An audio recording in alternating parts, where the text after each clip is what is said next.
Hi there, my name is Colin Stavron from Nordic Financial Planning, and today let's talk about OAS and how you might end up losing it if you sell your farm.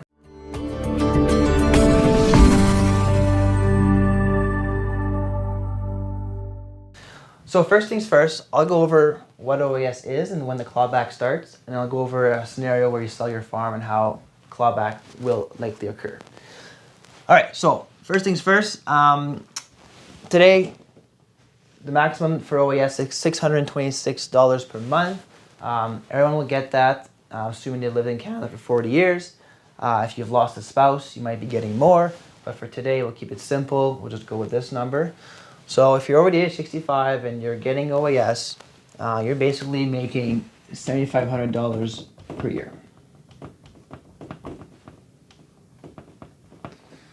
Now, if your net income is $79,854, if it's above that number, you start losing some of your OAS. So let's go over an example.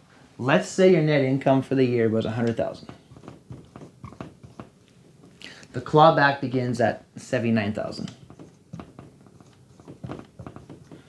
So you've made $20,196 over and above the $79,000 clawback threshold. So for every dollar you make over this clawback, you lose 15 cents of your OAS.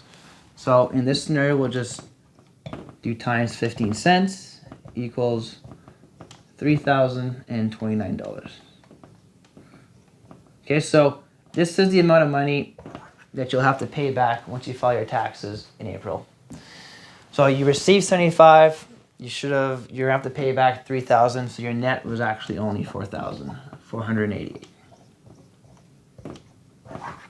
Okay, so that's how the clawback works.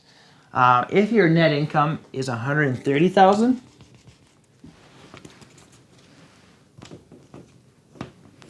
then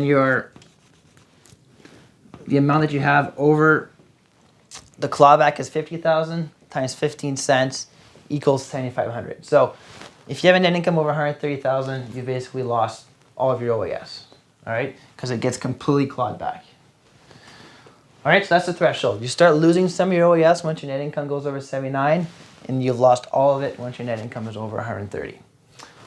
So now let's go over an example. Let's say you sell your farm and you have $1 million capital gain. 50% of that gain is added as income on your tax returns. So if you look at your personal tax returns, you have three types of income. You have total income, net income, and taxable income. Okay, and different credits are calculated at different points of time here. So I'll show you what happens with the capital gains exemption. So let's say you have $1 million capital gain, 50% gets added to your income. So here's where the $500,000 comes into play. Your net income would also be $500,000.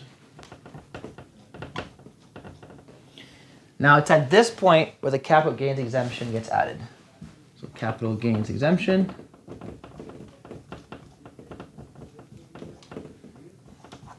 So capital gains exemption gets added in between net income and taxable income.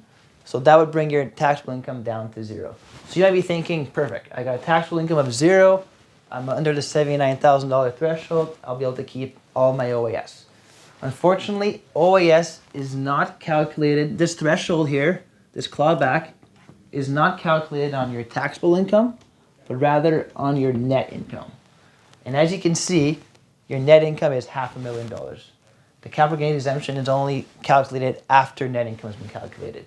So in this scenario, you're completely over the 130,000 and you're definitely over the 79,000. So you will have lost all of your OAS in the year that you sold your farm. Okay, so if both you and your spouse are selling and you're both owners of the farm, you both have a capital gain, you're most likely both going to lose your OAS in the year that you sell. Now you are able to split this net income, total income over 5 or 10 years. But for the purposes of today's video, I'm not going to go over that scenario. The best thing you can do is just defer taking your OAS if you're in that 64, 65, 66 age range and you're thinking of selling your farm. So I tell farmers, don't take OAS if you're going to sell within the next couple of years, because if you take it, you're just going to lose it.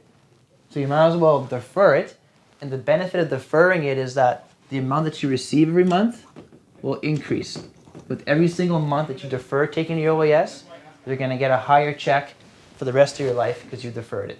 So if you're thinking of selling your farm and you're in that 64, 65, 66 age range, just wait to take your OAS, sell your farm, and the following year you can start claiming it. So if you have any questions, if you want me to run a scenario for your own specific situation, please don't hesitate to reach out. Till next time.